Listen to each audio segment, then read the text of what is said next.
परम श्रद्धेय है श्री स्वामी राम सुखदास जी महाराज की श्रीमद्भगवद गीता पर टीका का अध्याय 2 श्लोक संख्या 56। अब आगे के 2 श्लोक में स्थित प्रज्ञ कैसे बोलता है, इस दूसरे प्रश्न का उत्तर देते हैं। ओम श्री परमात्मने नमः। दुःखेषु अनुद्विग्नमनः सुखेषु विगतस्पृहः वीतरागभयक्रोधः स्थितधीरमुनिरुच्यते।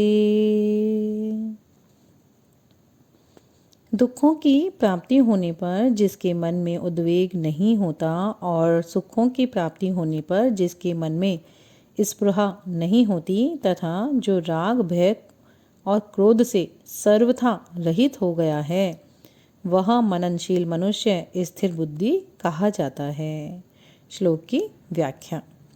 अर्जुन ने तो स्थित प्रज्ञ कैसे बोलता है ऐसा क्रिया की प्रधानता को लेकर प्रश्न किया था, पर भगवान भाव की प्रधानता को लेकर उत्तर देते हैं, क्योंकि क्रियाओं में भाव ही तो मुख्य है। क्रिया मात्र भावपूर्वक ही होती है। भाव बदलने से क्रिया बदल जाती है, अर्थात बाहर से क्रिया वैसी ही दिखने पर भी वास्तव में क्रिया वैसी नहीं रहती। उसी भाव की बात भगवान यहाँ कह रहे हैं। दुखेष्व अनुद्विग्नमनः अर्थात दुखों की संभावना और उनकी प्राप्ति होने पर भी जिसके मन में उद्वेग नहीं होता, कर्तव्य कर्म करते समय कर्म करने में बाधा लग जाना, निंदा अपमान होना, कर्म का फल प्रतिकूल होना आदि आदि प्रतिकूलताएं आने पर भी उसके मन में उद्वेग नहीं होता। कर्मयोगी के मन में उद्वेग हलचल न होने का कारण यह है कि उसका मुख्य कर्तव्य होता है दूसरों के हित के लिए कर्म करना, कर्मों को सांगोपांग करना, कर्मों के फल में कहीं आसक्ति ममता कामना न हो जाए इस विषय में सावधान रहना। ऐसा करने से उसके मन में एक प्रसन्नता रहती है। उस प्रसन्नता के कारण कितनी ही प्रतिकूलताएं आने पर भी उसके मन में उद्वेग नहीं होता। सुखेषु विगत स्पृहा अर्थात सुखों की संभावना और उनकी प्राप्ति होने पर भी जिसके मन में स्पृहा नहीं होती, वर्तमान में कर्मों का सांगोपांग हो जाना, तात्कालिक आदर और प्रशंसा होना, अनुकूल फल मिल जाना आदि आदि अनुकूलताएं आने पर भी उसके मन में यह परिस्थिति ऐसी ही बनी रहे, यह परिस्थिति सदा मिलती रहे, ऐसी स्पृहा नहीं होती। उसके अंतःकरण में अनुकूलता का कुछ भी असर नहीं होता है। वीतराग भय क्रोध संसार के पदार्थों का मन पर जो रंग चढ़ता है उसको राग कहते हैं। पदार्थों में राग होने पर अगर कोई सबल व्यक्ति उन पदार्थों का नाश करता है, उनसे संबंध विच्छेद करता है, उसकी प्राप्ति में विघ्न डालता है, तो मन में भय होता है। अगर वह व्यक्ति निर्बल होता है तो उसके लिए मन में क्रोध आता है। परंतु जिसके भीतर दूसरों को दुख सुख पहुंचाने का, उसका हित करने का, उसकी सेवा करने का भाव जागृत हो जाता है, उसका राग स्वाभाविक ही मिट जाता है। राग के मिटने से भय और क्रोध भी नहीं रहते, अतः वह राग भय और क्रोध से सर्वथा रहित हो जाता है। जब तक आंशिक रूप से उद्वेग स्पृहा राग भय और क्रोध रहते हैं तब तक वह साधक होता है। उनसे सर्वथा रहित होने पर वह सिद्ध हो जाता है।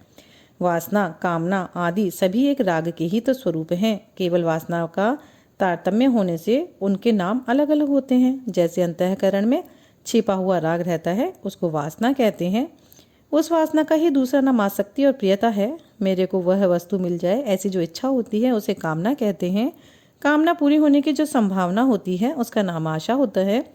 कामना पूरी होने पर जो पदार्थ के बढ़ने तथा पदार्थों के और मिलने की जो इच्छा होती है उसका नाम लोभ है। लोभ की मात्रा अधिक बढ़ जाए तो फिर इसी को तृष्णा कहते हैं।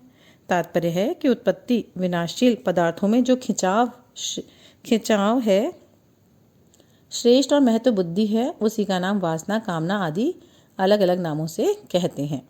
स्थित धीर मुनि रुच्यते अर्थात ऐसे मननशील कर्मयोगी की बुद्धि स्थिर अटल हो जाती है।